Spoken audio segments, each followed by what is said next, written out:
کس کی زندگی آسان اور کس کی زندگی مشکل ہوتی ہے، یہ جاننے کے لیے ہم کو ان چیزوں پہ دھیان دینا پڑے گا۔ آپ نے کئی جگہ دیکھا ہوگا کچھ لوگ بڑے آرام سے زندگی گزارتے ہیں، نہ وہ غریبی سے پریشان ہوتے ہیں، نہ ان کو کوئی بیماری ہوتی ہے، بس لاتے کھاتے اور خوش رہتے ہیں۔ اس کی دوسری طرف کچھ لوگ پیسے والے ہوتے ہوئے بھی بڑے دکھی رہتے ہیں، بیماری سے، آپسی لڑائی جھگڑوں سے، ہر کام الجھا ہوا سا لگتا ہے۔ تو قرآن اس معاملے میں کیا کہتا ہے، اس کے لیے یہ آیت سنیے، سورۃ نساء کی آیت نمبر 85۔ جو اچھی سفارش کرے اس کے لیے اس میں سے حصہ ہے، اور جو بری سفارش کرے اس کے لیے اس میں سے حصہ ہے، اور اللہ ہر چیز پر قادر ہے۔ یہ ہے نساء کی 85 نمبر آیت۔ اچھی سفارش کا مطلب کیا ہوتا ہے یہ آپ جان لیں۔ پہلا مطلب ہوتا ہے کسی آدمی کا کوئی کام کر دینے کے لیے کسی دوسرے آدمی سے التجا کرنا، اور دوسرا مطلب ہوتا ہے کوئی ایسی بات جو کسی کا گناہ معاف کرانے کے لیے کسی آفیسر سے کہی جائے۔ تیسرا مطلب ہوتا ہے اچھا یا ضروری سمجھتے ہوئے کسی بات کی سچائی پر اپنی مہر لگانا۔ چوتھا مطلب ہوتا ہے کسی بھی کنڈیشن میں مدد یا سہارا دینا۔ پانچواں مطلب ہوتا ہے کسی آدمی یا چیز جسے ہم جانتے ہیں کہ وہ واقعی اچھی ہے اور لوگ اس کے بارے میں پوچھے تو اس کی سچائی ان کو بتانا بھی اچھی سفارش کہلاتی ہے۔ جیسے اکثر رشتوں کے لیے لڑکے والے لڑکیوں کے بارے میں پوچھتے ہیں، چرتر کے بارے میں یا خاندان کے بارے میں، جو آپ کو پتہ ہے وہ سچ بتانا ہے۔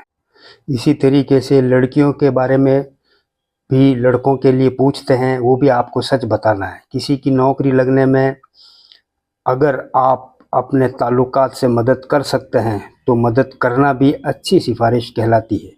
کسی پریشان آدمی کی پریشانی دور کرنے میں اس کی مدد کرنا، یہ سب اچھی سفارش کہلاتی ہے۔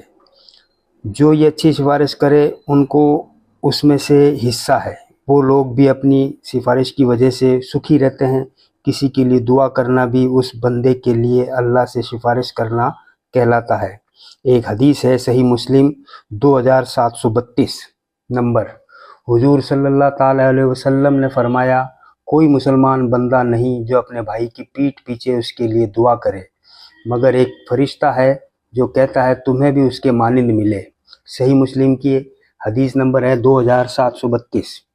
اب زندگی میں آسانی اور مشکلیں بڑھنی ہے یا گھٹنی ہے، اس کے لیے قرآن شریف میں 5 اور آیتیں ہیں۔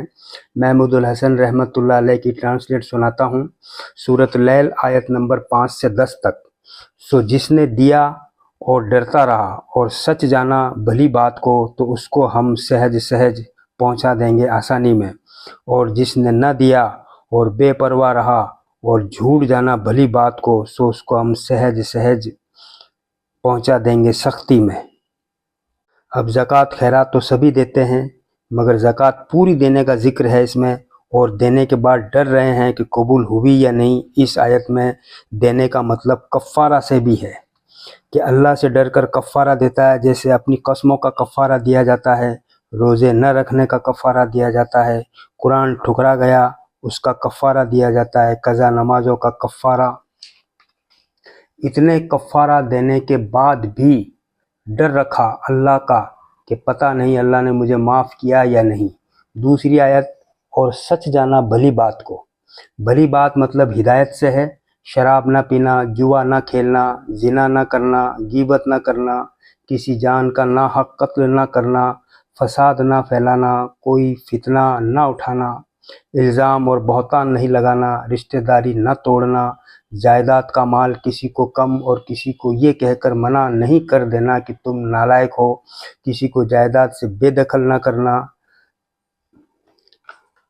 یہ وہ بھلی باتیں ہیں جسے سچ جانا اور اس پر عمل کیا، تو ایسے لوگوں کو اللہ اس کی زندگی میں آسانیاں کر دیتا ہے، جس میں اس کے روزگار میں آسانی آ جاتی ہے، بچوں کے رشتے کرنے میں آسانی آ جاتی ہے، بیماریوں میں تندرستی آ جاتی ہے۔ اور جس نے نہ دیا اور لاپرواہ رہا، مطلب قسموں کا، روزوں کا، قرآن ٹھکرانے کا، قضا نمازوں کا کفارہ نہ دیا اور کہا کیا ہوتا ہے اللہ معاف کرے گا، یہ وہ کنجوسی ہے جس کی منحوسیت کی وجہ سے سختی آتی ہے، اور ہر بھلی بات، شراب، جوا، زنا، غیبت، ہتیا، فساد، فتنہ، الزام، بہتان، رشتہ داری نہ توڑنا کو جھوٹ جانا اور یہ کہنا آج کے دور میں تو یہ سب چلتا ہے، ایسے لوگوں کو اللہ سہج سہج مطلب دھیرے دھیرے سختی میں پہنچا دیتا ہے۔